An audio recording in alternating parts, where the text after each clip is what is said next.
In the Huddle was created to give student athletes, parents and coaches an inside look at the journey through US college sport and all that comes with it. The demands, the experiences, the excitement and the opportunities available to our student athletes from around the world.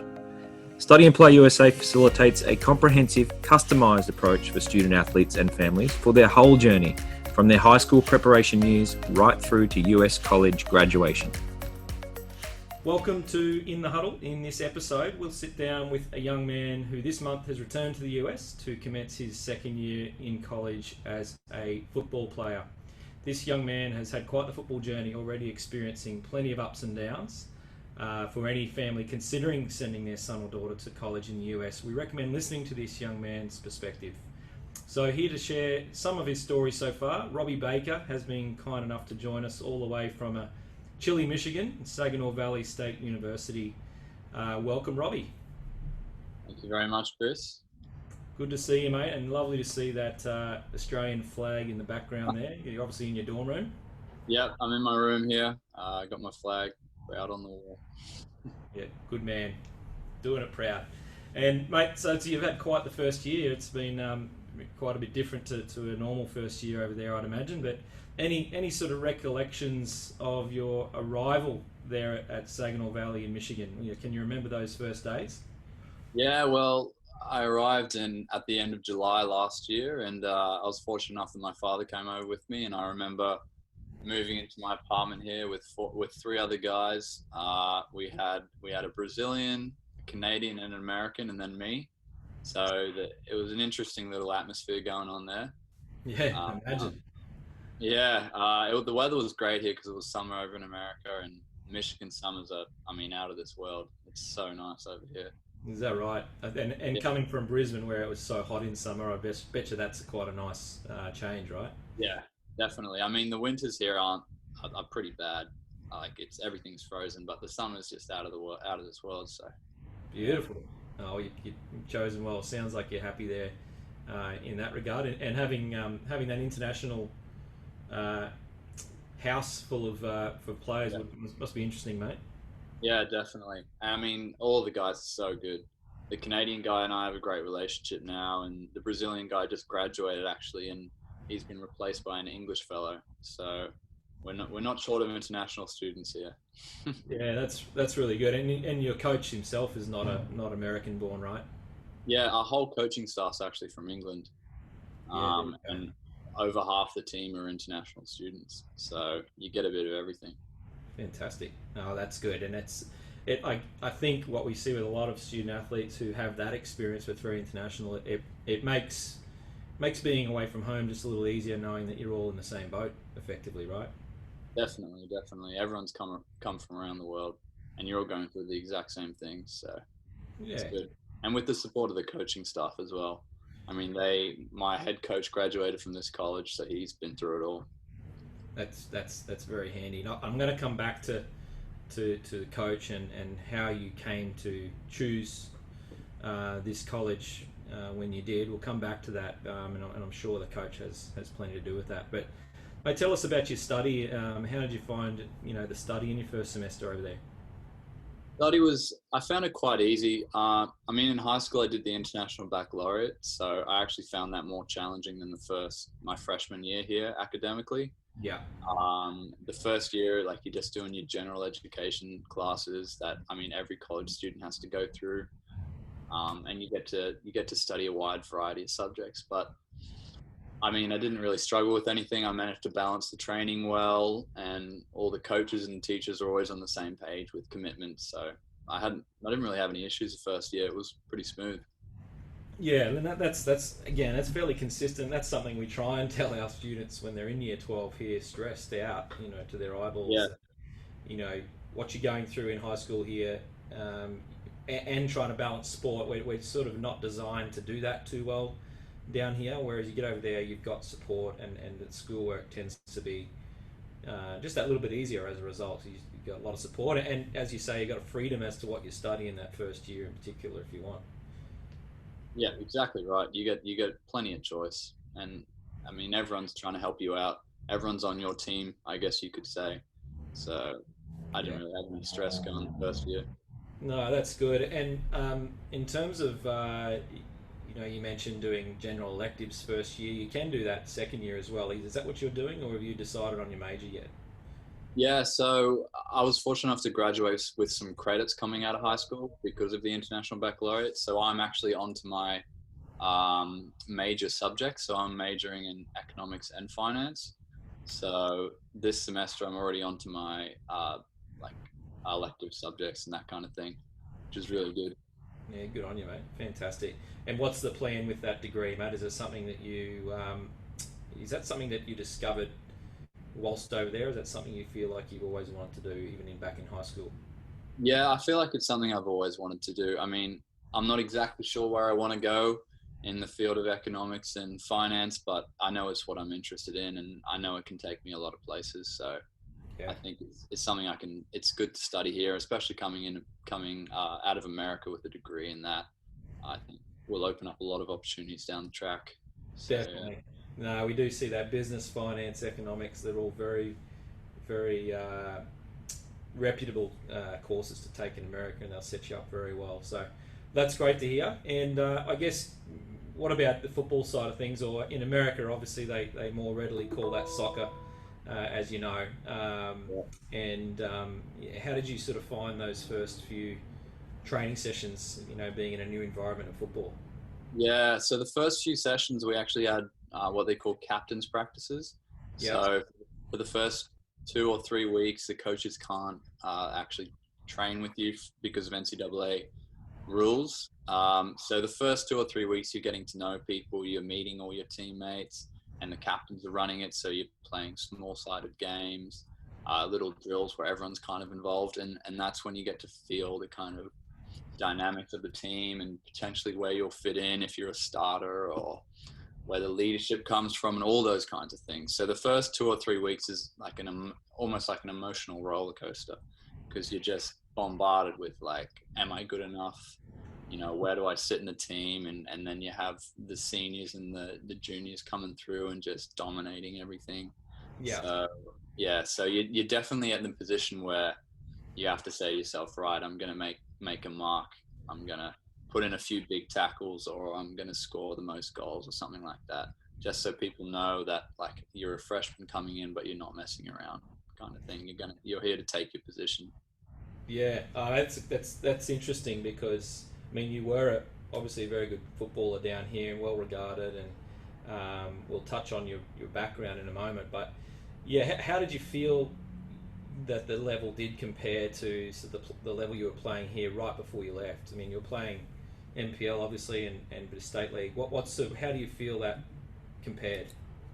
Yeah. So the comparison when a player in Australia, I was playing with the men's age. So physically, they were a bit bigger and they were more experienced and they were more, I would say, more aggressive on the field just because they're that much older. But I mean, here technically, some of the better players here could definitely outplay some of the players in Australia. And I was in the NPL and I was playing men's there. So I mean, it's really good for the college students to come through and just be technically gifted as they are. And especially as I was saying before, with all the international students, like when the Brazilians and the English and the Scots come in, you have a lot of different playing styles, and when you can get that together, it's really good. And I remember when I came in last year, I was centre back as a freshman. The other centre backs, there was a senior who was from Russia, and then a sophomore from England, and then another freshman from France. So everyone was from everywhere, and we were all trying to figure out who would start. And yeah, Yeah. it was really intense. But I mean, the only way to develop is through that adversity.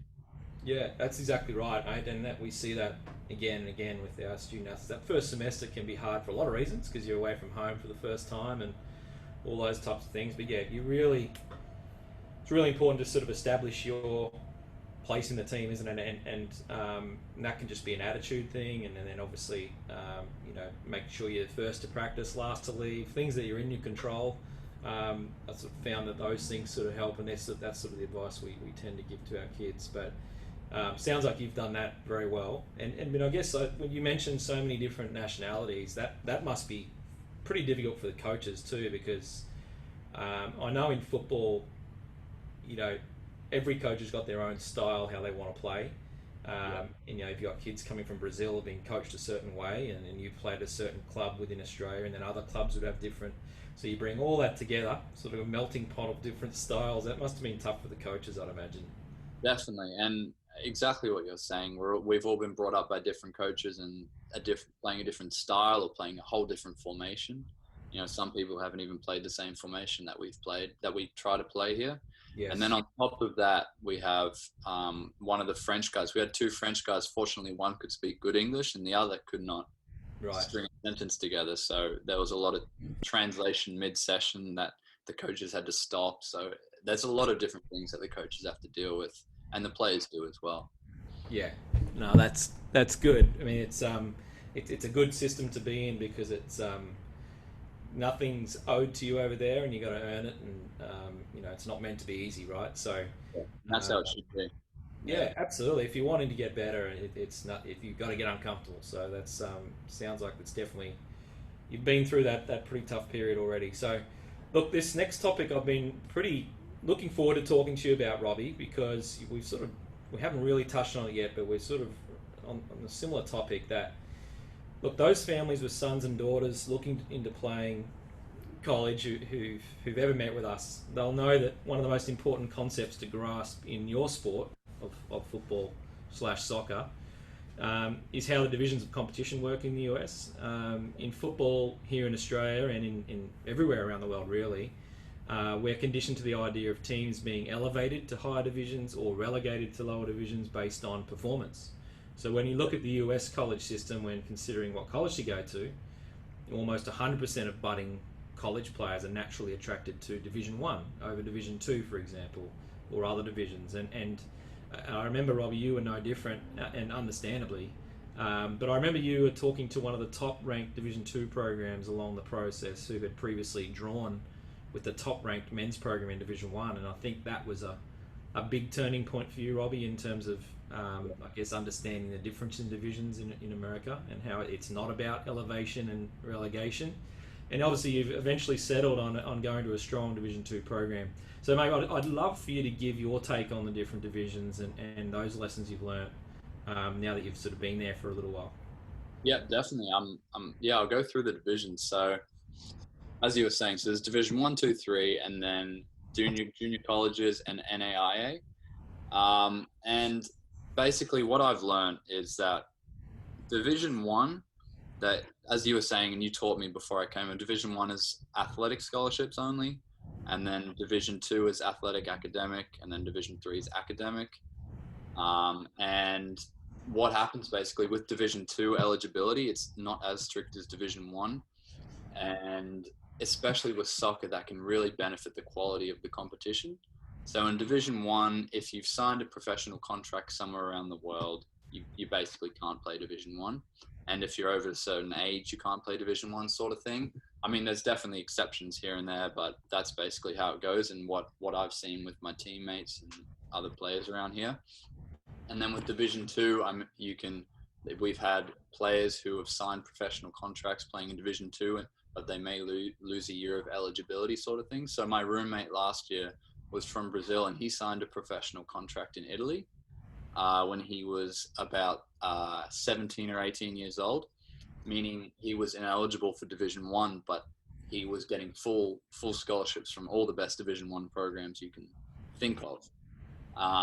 But then he decided he could only go Division 2, and he came to Saginaw Valley because we had such a good program and we were top 20 D2. And I mean, he played professional in Italy for several years before he came to college. So there's one example of the quality you can get in Division 2 that Division 1's missing out of because of the rules. Yeah. And there's so many examples like that. Like you were saying, the Charleston University that I was talking to before I committed to Saginaw Valley, the average age of their starting 11 was about 23 years old. So freshmen are coming in at 22 years old from Europe, which they can't do in Division 1 because there's so many years out of high school. So, and we just signed a guy here who's turning 21 this year, a German kid who's technically a freshman, but he's turning 21, and he's been playing. He went through the Hoffenheim in the Bundesliga, the German academy, and I mean, we had another player just signed from Hull City's academy who got released, and that's the second player from Hull City who's come to Saginaw Valley. So we have 2 freshmen from Hull. I mean, these are some of the best academies in the world. Yeah. And they're all at Saginaw Valley right now. Yeah. So that says the kind of quality you get here, just because of the eligibility rules or the academic side or the scholarships or something like that. So, and then again with junior college, like junior college is another great option, because my roommate who's just moved in has just finished 2 years in junior college, and he's an English goalkeeper who went through the Newcastle United academy system. And he's just signed with us at a D2, and he could have gone D1, but he chose D2 because of the coach.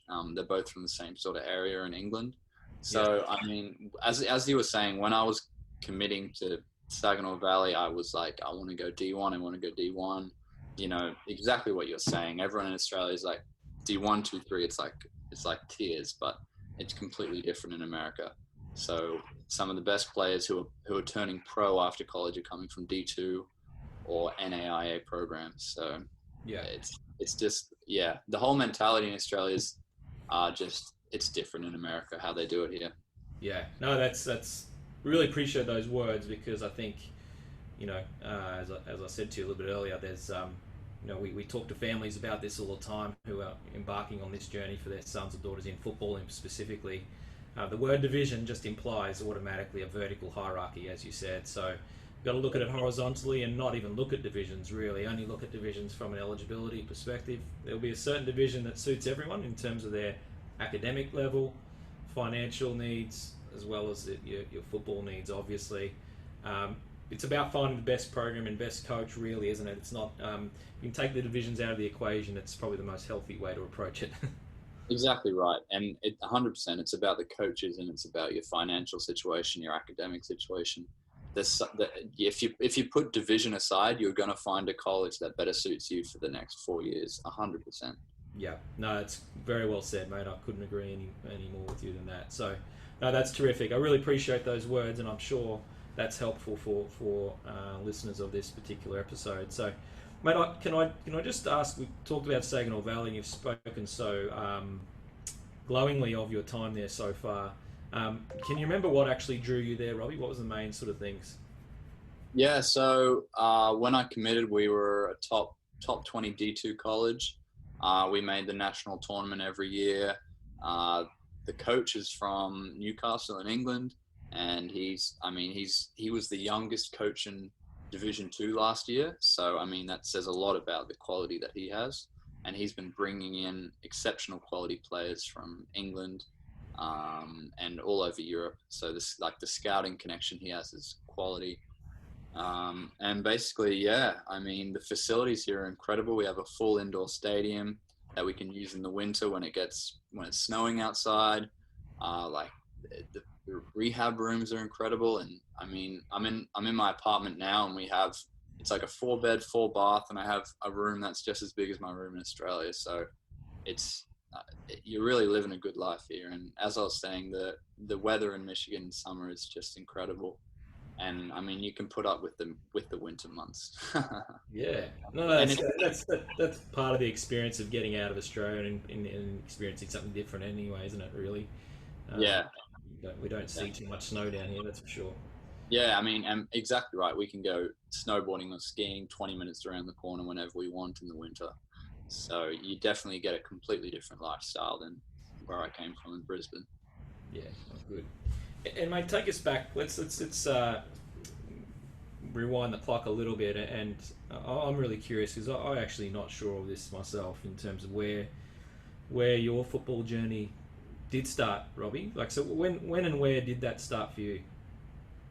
All right. So so my first club was called Z Academy, and I was with a coach called Zoltan from 9 years old until 14, and then when I was 14, I went over to England and I played in the Manchester City Academy for 18 months. And then from there, I had my surgery done. So I was going into grade 10. I don't know if, I did my knee basically when I was over there. Yeah. And I was out it was a patellofemoral injury. So I was out for a year. And then when the year was up, I was going into high school in Australia. So my family and I made the decision to come back and finish high school in Brisbane. So we came back, and when I came back, I was 15. I was 15, and I was playing under 20s NPL. So I mean, they had to get like a special permission from Queensland Football to like let me play 5 years above my age, and so I was playing at a really good level. And then I was training with NPL men's all the way through high school, and I was playing regularly in the FQPL. And then I came to America, and then while I was back, I was training with another NPL side. And I was in the starting team for that NPL side, and this is a top 5 NPL team. So, I mean, the level's really good, and it's only gotten better since I've been here in Saginaw. So, yeah, that's a quick version of my journey. Yeah, that's a great journey, and I'm going to touch on the injury in a moment. But Manchester City injury aside, that must have been an incredible experience for a young 14-year-old. Definitely, it was out of this world. Like leaving Brisbane as a 14-year-old to go to Manchester, of all places, and then you're going into arguably one of the best academies right now in the world with the amount of money they're putting into it and the quality of players they're producing right now. I mean, you have your Phil Fodens and Jadon Sanchos, and I was training in the age below them for 18 months. So we were training on the same pitch, and sometimes we would join in with their sessions. So, I mean, these are two of the best players in the world right now. And my teammates now, most of them signed professional. One of my teammates is actually in America as well, playing college, which I reconnected with him recently. And I mean, if you're not in college, you've signed professional somewhere. So it was incredible. And like the adversity that I faced as a 14-year-old in Manchester I don't think anyone else would have even understood what I was going through over there. But it's only helped shape who I am today and the type of player I am and the determination I have on the field. So I wouldn't change it for the world. No, that's it, isn't it? You have the very, very difficult thing, I'd imagine, being away from family and from your friends back here that you've established at that age, and then the injury on top of that, and then trying to prove yourself and, am I good enough at a place like that? And now fast forward, 6 years, you sort of confronted that with that again, as you spoke about before in your first year there, but you're ready for it. So you know what to do in those situations because of that experience at Manchester City. So that's again another little lesson that again we try and share with our student athletes, is that don't be afraid of bad things happening or things that don't go to plan, because they'll help you in some way down the track, and they're designed for that in some kind of weird way. So 100%. Yeah, 100%. And I mean, injuries is part of every sport. And when you come back from injury, you have that 2 or 3 months where you have to get your fitness back. And then in the back of your head, you're like, will I re-injure the injury? I know, like, have I done enough rehab? All that kind of stuff. And then once it's out of your head and you're trying to get your position back in the team, or if you're in an individual sport, trying to get your foot back in, get your timing back in. It's all that kind of stuff. And like, as you were saying, if you have the opportunity to go on trial somewhere or experience something different that's out of your comfort zone, just keep doing it and keep trying to progress, I guess. Great advice, Robbie. And just on the injury topic, I think when we first met, I think I established something pretty quickly. We had one thing in common. We shared the same physio in Australia. A big shout out to Sean Fife at Performance Physio. One thing Sean did tell me about you, that you were incredibly resilient, and he told me about your knee, and obviously you've just sort of shared that story with us. And so, just very quickly before we sort of wrap things up today, how did you get through that year when you were out? Obviously, you were back in Australia with the rehab. Is that correct, or did you stay over there to rehab? Yeah, so I had the surgery done in October 2015, and then we were back in Australia by February. So Yeah. the first 5 months I was over there, which is the most crucial, phase of rehab. I was over in Manchester, and then I came back and worked with Sean, and yeah, he's been a great physio for me, especially all throughout my life. I've been with him since I was 12, actually.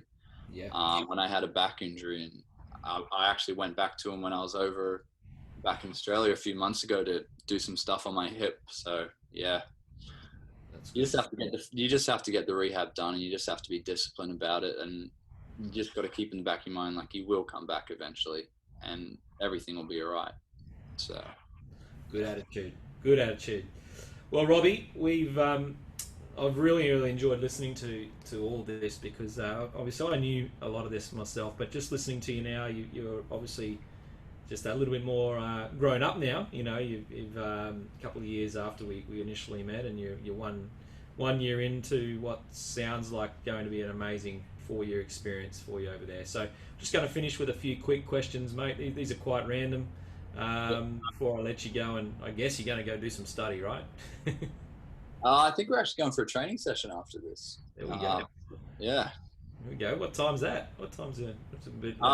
It's 7:40 here, but the sun's still up, so we'll get a good hour in. All right. There you go. It's all right. Well, I won't hold you up. Just we'll go with some quick. No worries. No worries.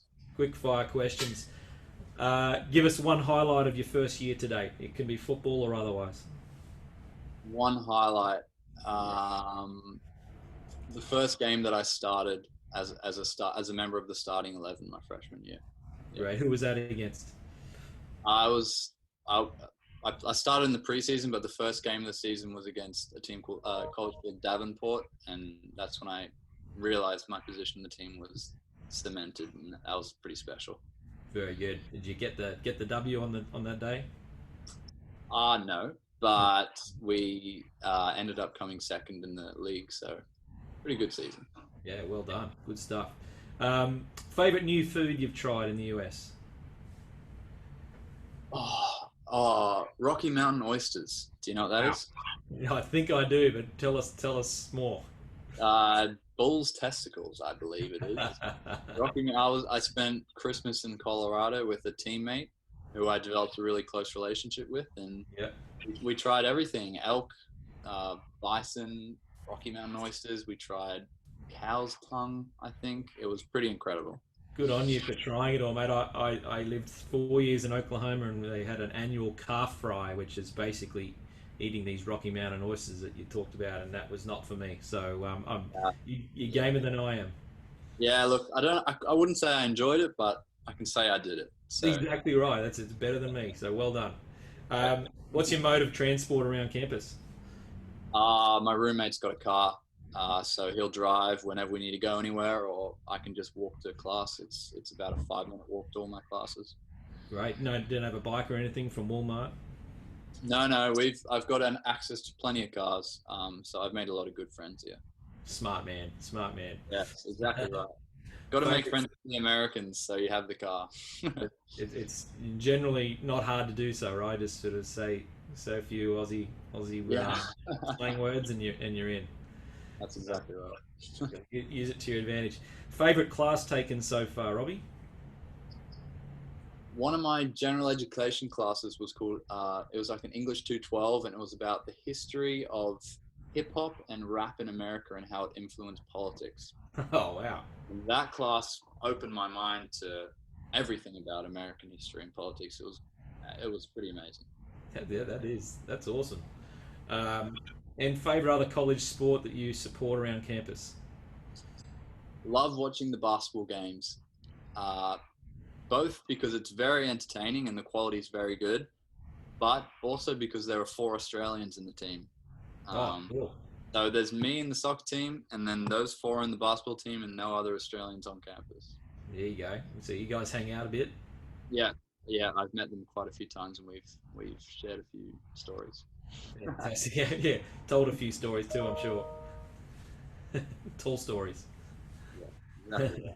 Leave it at that. Leave it at that. Oh, that's you're not living in America if you're not doing that. So, have you this is just, let me indulge in this one purely from a kid who's from a warm place who's very rarely seen snow. But have you built a snowman in snowy Michigan as yet?